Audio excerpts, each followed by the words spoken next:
আমরা এই মুহূর্তে রয়েছি কান্তজি মন্দিরের বাইরের দৃশ্য দেখার জন্য।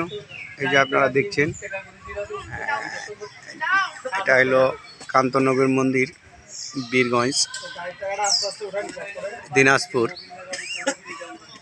বাংলাদেশ।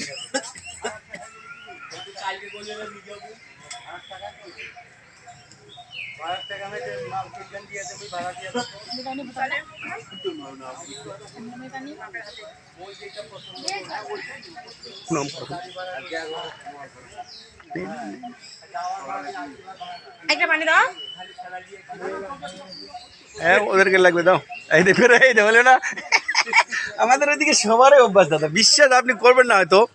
মানে কি বাচ্চা, কি ছেলে, কি মেয়ে, বাসাতেও তাই অবস্থা, বাসাও এই অবস্থা। মানে বাসার অবস্থাও তাই।